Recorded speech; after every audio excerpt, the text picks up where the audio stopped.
Hello, great people. Welcome back to Global Happenings. Today, we are so excited to have you again. The reason why APC is generally scared of the EU report on the 2023 presidential election is unfolding day after day. Don't forget that the presidency came out and kind of talked down on the report, saying that it was just a social media extract and all of that. But shockingly, in that report, some of the APC top chieftain have been listed as those who are topmost in spreading fake news during the 2023 presidential election. You'll be shocked those who are there. Buhari's minister, former minister, is there. Also, the spokesperson to Bola Ahmed Tinubu is also listed. We're going to give you full details of that news in a jiffy.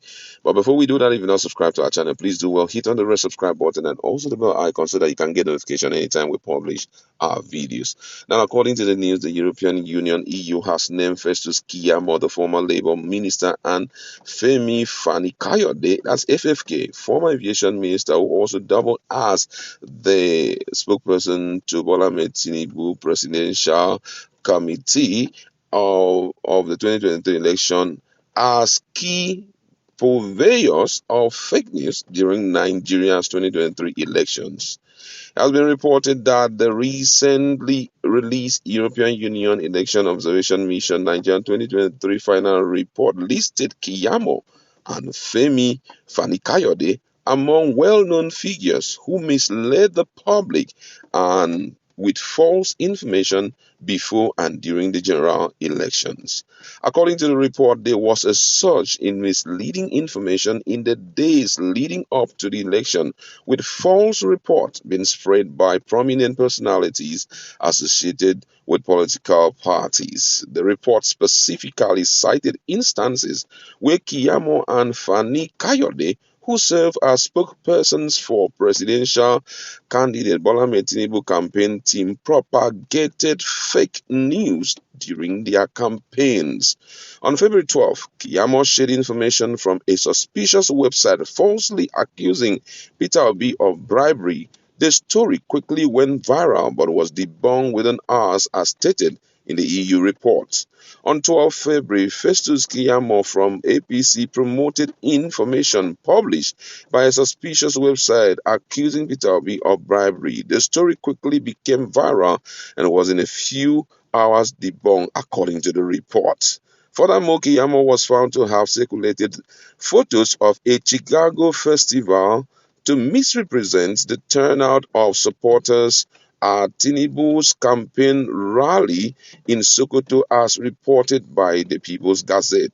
Fani Kayode, a former aviation minister and member of the APC party, claimed on February 11, 2023, that PDP presidential candidate Atiku Abubakar had a secret meeting with serving military generals in Abuja. He accused Atiku of inciting chaos and attempting to establish an unconstitutional order.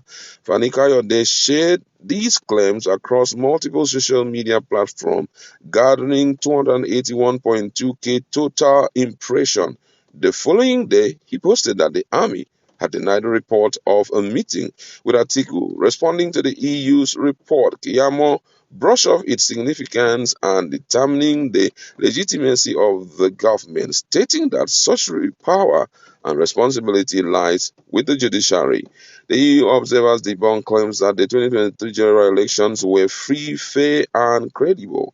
They expressed concern over the killing of 74 people and criticized the Nigerian police for attacking journalists while turning a blind eye to political talks who disrupted the polls. It is worth noting that the federal government, led by Bola Ahmed Tinubu, rejected the EU's verdict on the election, disagreeing with the imposition of foreign standard and judgment on the credibility and transparency of the Nigerian election. The government maintained that the 2023 election, particularly the presidential election won by President Bola Ahmed Tinubu of the All Progressive Congress, were not only credible and peaceful, but also the best organized since 1999. this is really, really interesting, I must say.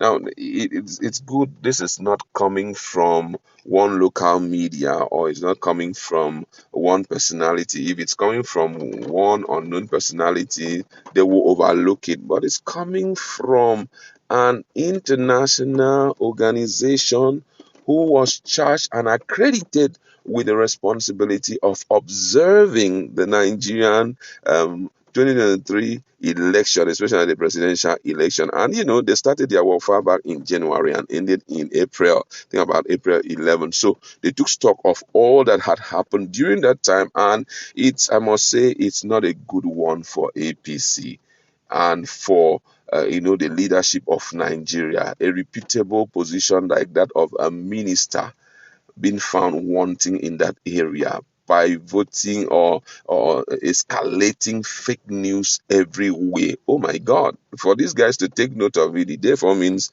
it was quite impactful. My colleague is in the house, and let's just share our minds on this particular issue. What do you have to say about a whole keyamo being listed for the wrong reason alongside Femi Fani Kayode? This is really, really mind blowing. I'm telling you. So, what do you have to say about this? It is good to note that the international media and the international community are also observing neutrally right now what is going on. And that's the beauty sometimes of having the social media handles of many Nigerians who made up their mind to follow up on this issue. We all saw what happened during the time of MC Olomo. Nigerians screamed and shouted. The videos went viral. Nothing really was done. And it looks as if literally speaking, the government looked the other way, and the likes of I can't, even if he doesn't want to remember, the likes of keyamo did mention something about Benani. Yeah. In fact, congratulated Benani long before. In fact, they were still compiling results, and they started congratulating Benani. Exactly. To the point that many Nigerians were like, "Oh, we now have a female governor." Yes. Where, how, when? I thought INEC is still compiling results, and this is coming from someone very prominent, a minister for that matter. So yes, it's something worth noting. And he said it casually. Again, nothing happened. FFK has been known to go where Bele face, quote and unquote, and he probably thought that they will not take note. Everyone saw it. The issue of that was where Atiku was like, I've had it up to my neck. I'm not going to take it anymore. DSS, do your work. This is the height. I can take all sorts, but this one, no way. I'm not just an ordinary politician. I'm a former president of Nigeria, the former vice president of Nigeria. So I still hold a stake when it comes to the history of Nigeria. So you can't just wake up one morning and begin to lay such allegations. I mean, you have to prove where you got those your strong points from. And he began to dial and all that. It's good to note that the international community is seeing this. I'm telling you, I mean, so it's not a case of trying to say it doesn't matter, judiciary. We all know. Now the big question comes: do you think in the upcoming election 2023, Bola Tinubu still remain as the president of Nigeria? Do you think that EU will still have a space of being an international observer now that they have unfolded the unfoldable? I don't know how to put it. Yeah, but let's have the truth. If or when or if Bola Tinubu remains the president in 2023, a lot of things will change. Yeah. A lot of policies will change. That's when you begin to hear things like we're a sovereign country, we don't need any international observer. We can observe our thing ourselves. You understand? Don't come and we are a country of our own. We decide who will come and are you going to vote for us?